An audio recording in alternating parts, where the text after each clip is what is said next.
All right, so 2022 Smile is written and directed by Parker Finn, stars Susie Bacon as Rose Cotter. We have Kyle Gallner as Joel, Caitlin Stacy as Laura Weaver, Robin Weger as Dr. Madeline Northcott, Jesse T. Usher, A-Train from the Boys, as Trevor. We have Cal Penn as Dr. Morgan Desai, and that's pretty much the main cast for you there. If you don't know what this movie is about, basically you have Rose Cotter, who is a therapist at a mental health facility, and she has a patient come in with a creepy-ass smile and cuts her face and takes her life right in front of Rose. And basically from that point forward, that means that this curse, whatever it might be, is passed on to Rose. And, yeah, so she might die. And, yeah, it's a pretty similar concept to The Ring, which is a series I've never watched at all, but I'm familiar enough with it to know how similar it is. But at the same time, I think this movie does a lot of different things from what that one did. So, yeah, let's talk about it a little bit. I won't give anything huge away. In fact, the whole, suicide thing is the only big thing I'll really give away, is that when you see somebody commit suicide who has this curse, it is then passed on to you. So, I mean, honestly, I think it's been done in more than just The Ring. I think there's a ever so slightly similar concept in It Follows as well, where it's a certain thing that's passed on from person to person and could kill them. So definitely interesting concept. Not completely original, but it's about what you do with the film overall that can make it different enough. And, I mean, they do a lot of interesting things in this movie, especially those last 10 to 15 minutes are some of the most fucked up 10 to 15 minutes I've seen this year. I think the only movie to top how fucked up this one is Barbarian, which came out a few weeks ago. This movie isn't super fucked up. I mean, the whole suicide aspect is fucked up for sure, and the whole smiling thing is really unsettling, but for the most part, the fucked up parts are like the last 10 to 15 minutes, really. The last 10 to 15 minutes kind of make this movie for me. The stuff that comes before, it's a little lackluster. I wouldn't completely call it mediocre, but I mean, it's kind of the same shit that you see in a lot of different movies like this. So, most of the movie isn't anything like completely new or special, but those last 10 to 15 minutes, they do something completely different from anything I've seen in quite a while. I mean, as I said before, Barbarian's a little more fucked up, but this one has something in it that I wish I could compare it to a certain movie, but then that'd probably give away a certain thing, so I'm just not going to do it. But I just want to preface this. If you're uncomfortable with suicide at all in film or TV shows, I recommend maybe don't listen to this review and definitely don't go watch the movie, because if you're uncomfortable with that kind of thing, which no judgment whatsoever, that makes complete sense, then you probably don't want to hear about it. But yeah, just a little warning for you there if that's something that makes you uncomfortable. But yeah, there's a lot I like about this movie, especially, I hate to keep bringing this up, those last 10 to 15 minutes, they kind of make the rest of the movie a little bit better for me. Not necessarily because it explains everything, because it really doesn't. But, I don't know, it makes everything else feel a little more eerie, so I can appreciate that for sure. And another thing I can appreciate about this film is that you can see it through two different lenses. You can see it through the lens of this being a supernatural curse being passed to person, or you can see it purely as a mental health movie where Rose is dealing with paranoia and hallucinations. And that could honestly explain the whole frickin' movie here. Pretty much the whole movie. So you could either watch it from, again, the supernatural perspective or the mental health perspective. So that is something I very much appreciate. I don't know if that was the intention of the film in the writing or the directing or whatever it might be. But props to them for sure. And somebody's outside making a bunch of noise. Oh, well. Let me see here. I'm just trying to see what other notes I have here. Not a whole lot, but there is a setup for a possible sequel. Do I want a sequel? Not necessarily, because I think something like this would stand better on its own. But if it does well enough, it'll inevitably get one. I mean, the theater was pretty packed. There were a lot of people there. A lot of people being rude for sure. That's why I hate going to some of these movies sometimes. It's just because of the sheer amount of people in there and the sheer amount of people that don't fucking give a shit about your watching experience. So you have people like laughing in parts they really shouldn't be laughing at, with people like cutting their own heads off and whatnot. I'm just like, come on, man. I get it. They have a creepy smile on their face. It makes them look goofy. Oh, we're so funny. Honestly, I just want to fucking punch some of those people in the face sometimes and just be like, shut the fuck up for 5 minutes and just watch the fucking movie. Stop snickering like a little fucking 12-year-old. It's not funny, dude. Like, this shit is unsettling. And these people are like, obviously it's just a movie, but these people are killing themselves. And I'm just like, even under my breath a little bit, I'm like, I don't know why the fuck you're laughing right now, because this is fucked up. But, yeah, I mean, it's one of those movies where, like a lot of horror movies in general, a lot of assholes go to see those movies because they want to be scared and all jumpy and like, and they want to scream and whatnot. I'm just like, I'm just trying to watch a movie so I can review it, people. Please, just shut the fuck up for 5 seconds.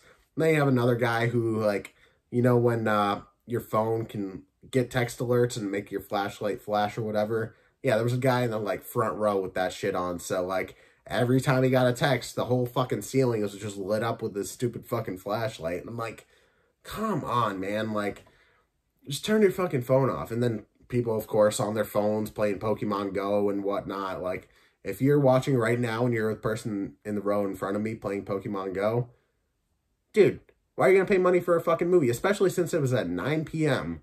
and those tickets are like $11. Why are you going to pay $11 per fucking person just to come in here and sit on your phone?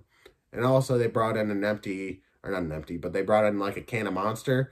And once that shit was empty, the lady was like trying to put it back in her purse. And it was a can. So like, you know the noise an empty can makes? It's fucking loud and obnoxious. And she's just trying to stuff it in there. It's going like, and I'm just like, oh my God, just fucking stop.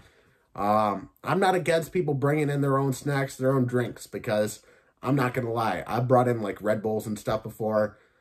Shit gets expensive sometimes, but at least try not to be a fucking obnoxious asshole with it.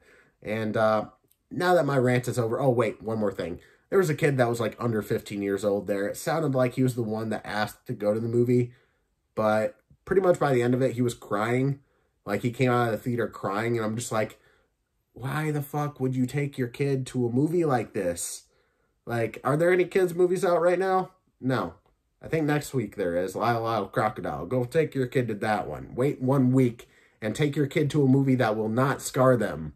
Honestly, Lyle Lyle Crocodile might scar me because it might be the worst fucking movie I've seen all year, but still, I digress. I'm going to stop my rant there because that took up most of my review. But yeah, I mean, it's a pretty unsettling movie with some good elements of horror and some little twists and turns in there that most of them work. Some of them don't, but there's a specific thing that happens at a child's birthday party. And the child was like, opening a gift, and I'm like, why are we focusing on a kid just opening a gift? And I'm like, oh fuck. And then I kind of realized what was about to happen. I didn't know what was going to be in there necessarily, but I knew it was going to be something fucked up, and I was just like, oh my God. Oh my God. And then like the whole thing at the end, I was just like, oh my fucking God, I fucking love this shit. Because they do one of those endings where it's like, oh, thank God, it's over, we're safe. And then you find out they're not safe. And I'm just like, I kind of fucking hate those twists in those movies. Because so many fucking horror movies do that shit. But this one, once you realize that she's not actually safe, that's when shit's like amped up to like fucking 500. And I'm like, holy shit, bro. And it becomes one of my fucking like favorite last 10 to 15 minutes of any horror movie I've seen this year. Is it my favorite horror movie I've seen this year? No, I think that would probably be The Black Phone. Also, Nope was a really great one. But this one would probably be third, surprisingly, because I had a feeling I wouldn't like this movie. Didn't watch any reviews purposely going into it. Don't even know, you know, I'm subscribed to a lot of movie reviewers on YouTube, so like, you know, Real Rejects reviews movies sometimes, 3C Films, Sean Chandler, all that kind of stuff. They have their reviews out there, I think. I haven't listened to a single one, so I don't know how anybody else feels about this movie. Definitely going to go watch some reviews after, but for me personally, I think I'm going to give this movie an 8 out of 10. And I'm surprised to say that. Is it going to end up on my top 10 best of this year? I don't think so, but it's not going to end up on my top 10 worst. But I have to give it an 8 out of 10 just because of what they did at the end of the movie. Like, I'm going to be rewatching that scene like every fucking Halloween now or some shit. Like, after that movie gets released on digital, I might just buy it to watch the last 10-15 minutes because holy fucking shit, bro.